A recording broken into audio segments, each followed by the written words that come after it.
আজকে তোমাদের সাথে আমার লিটল স্টারকে বাড়িতে নিয়ে আসা দেখে 21 দিন অবধি ঠিক কীভাবে যত্ন নিয়েছি সেটাই শেয়ার করবো। ডিসচার্জের দিন বাড়ি যাওয়ার আগে একটা ডেমোস্ট্রেশন থাকে বেবিকে ঠিক কীভাবে আমরা কেয়ার করবো।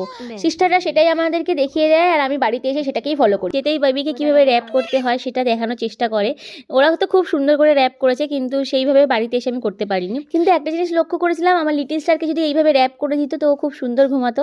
যাই হোক, সেটাতে আমি ব্যর্থ। আমি পিয়ারলেস হসপিটালে ছিলাম আর ওখানে কিন্তু বেবি রুম আলাদা, মা আর বাচ্চা আলাদা আলাদা থাকে। আর সেই সময় বেবিকে পুরোটাই কেয়ার করে সিস্টাররা। কিছু কমপ্লিকেশনের জন্য আমার লিটল স্টার হওয়ার পরেই পুরো একটা দিন এনআইসিইউতে ছিল, তাই আমাকে হসপিটাল থেকে ব্রেস্ট পাম্প ফিডিং বোতল দেওয়া হয়, যেটাকে আমি পাম্পিং করে রেখে দিতাম, যেটা আমার বাচ্চাকে খাওয়ানোর জন্য। আমাদের সামনেই সিস্টাররা বেবিদেরকে ফিড করা ছিল স্পুন দিয়ে, খুব সহজে ওরা করতে পারছিল, কিন্তু আমার ওটা দেখে ভীষণ ভয় লেগেছে। আচ্ছা, এখানে একটু ওদের আড্ডাটা দেখে নাও, তারপর বাকিটা আবার পরে বলছি। চিনিতে কে এসে চিনি?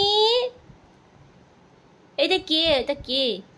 ও তো পুরো ক্যামেরার দিকে তাকিয়ে আছে। তোর চালাক একটা। আয়, ও দেখো দেখো কেমন করে বসে আছে, পোস্টটা দেখো। ওষুধ খাবে, দুপুরবেলা ঠান্ডার ওষুধ। আম পাতা ছেড়ে ছেড়ে খেলতে বলছে। না না, এরকম করে জোড়ানো। মাঝে তোমাদের সাথে একটু সন্ধ্যের পাগলামিটা শেয়ার করলাম। সন্ধ্যেবেলা আমাদের বাড়িতে একটা বেশ ভালোই আড্ডা বসতো। যাই হোক, যেটা বলছিলাম, চলো তাহলে এবারে সেখানে ফিরে যাই। তো ওরা তো স্পুন দিয়েই ফিড করাতো। একদিন রাত্রিবেলা আমার কাছে দিয়ে যেতে, আমি ওকে চেষ্টা করি অনেকক্ষণ ধরে ফিড করানো, কিন্তু ও কিছুতেই খাচ্ছিল না। তো এটাই আমি নেক্সট দিন ডক্টরের কাছে বলি। তো ডক্টর বললেন যে ঠিক খাবে, একটু সময় লাগবে। যাই হোক, তারপরে বাচ্চার যা যা জিনিসপত্র থাকে সেগুলোকে প্রতিদিন এরকম উষ্ণ গরম, প্রথমে ভালোভাবে গরম জলে ফুটিয়ে নিয়ে তারপরে উষ্ণ গরম জলে সেগুলোকে ভিজিয়ে রাখা হতো। সিস্টার এটাই বলেছিলেন, বাচ্চাকে কিন্তু পরিষ্কার পরিচ্ছন্ন রাখাটা খুব দরকার। আর বাচ্চা শুশু করুক বা পটি করুক, সব সময় কিন্তু গরম জলের মধ্যে কটন দিয়ে ক্লিন করতে হবে। কোনো ওয়াইপস ইউজ করতে আমাদেরকে বারণ করেছিলেন। যেহেতু নিউবর্ন বেবি স্কিন কিন্তু ভীষণই সেন্সিটিভ, তাই কিছু ইউজ করার আগে 100 বার ভাবাটা খুব দরকার। সিস্টারের কথা মতন আমি আমার লিটল স্টারকে দিনে 4 বার পরিষ্কার করাতাম। ঘুম থেকে উঠেই একবার করাতাম, মাঝে ও স্নান বা স্পঞ্জ করানোর সময় একবার হতো, বিকেলে একবার হতো, আর রাতে শুতে যাওয়ার আগে তো করতামই। তারপরে যেহেতু নিউবর্ন বেবি যখন ইচ্ছা ওরা শুশুপটি করতেই থাকে, তো সেই হিসাবে জামা কাপড়ের তো স্টক প্রচুর রাখতে হয়, আর ও তো প্রচুর পেয়েছে, আমাকে একটা জিনিসও কিনতে হয়নি। তো এইভাবে আমি আমার মেয়েকে প্রতিটা মুহূর্তে পরিষ্কার রাখতাম। আর যেহেতু বেবি গার্ল, তো ইউরিনের ওখানে সবসময় পরিষ্কার করা উচিত, কারণ তা না হলে কিন্তু ইনফেকশন হয়ে যেতে পারে। তারপরে যেটা আমি করতাম, আমার মেয়েকে 21 দিন অবধি কোনো ও স্কিনে কোনো সর্ষের তেল, কোনো অয়েল কিচ্ছু লাগাতে দিইনি। শুধু হালকা হালকা যেই গ্যাস রিমুভের জন্য যেই ম্যাসেজগুলো ওরা দেখিয়েছিল সেইগুলোই করতাম। হাত পা একটু হালকা হালকা করে ম্যাসেজ করে দিতাম, যেটাতে ও আরাম পেত। কিন্তু ও স্কিনে আমি অন্য কোনো কিছু ইউজ করতাম না। ছোটো থেকে ওকে আমি 2 দিন স্পঞ্জ করাতাম, স্পঞ্জ বাদ দিতাম, আর 3 দিনের দিন ওকে আমি ভালো করে স্নান করাতাম।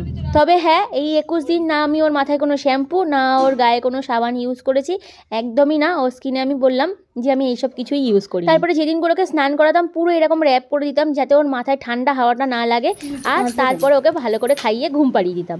তারপরে মা এনাকে রাখে আমাকে সারাদিন হেল্প করার জন্য।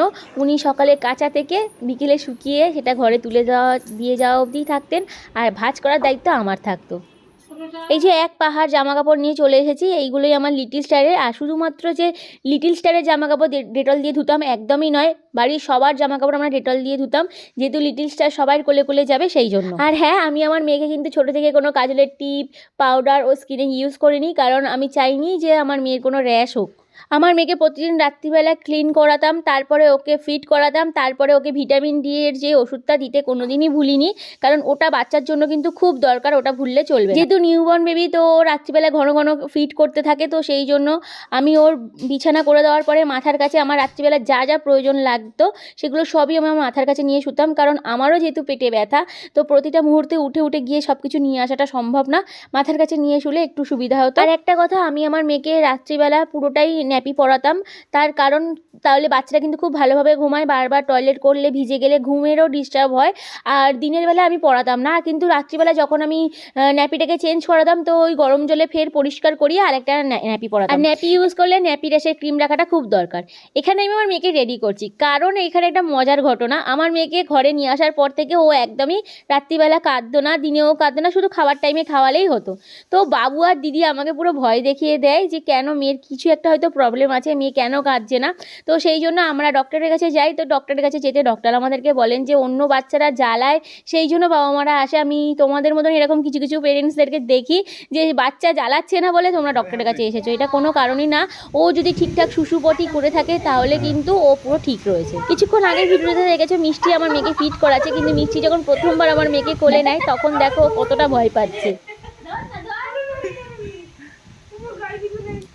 একটা ছোট্ট বেবি কাছে আসলে অনেক সময় ভয় লাগে বা অনেক সময় বাবা মারা প্যানিক করে ফেলে, ঠিক সেরকমই আমরাও অনেকরকম ভয় পেয়ে গিয়ে ডক্টরের কাছে গিয়েছিলাম। তবে হ্যাঁ, ভয় পেলে হবে না, বাচ্চার কি হচ্ছে না হচ্ছে মাকে বুঝতে হবে। আর মেন বাচ্চা যদি শুশুপটি করে তার মানে বাচ্চা ঠিক আছে।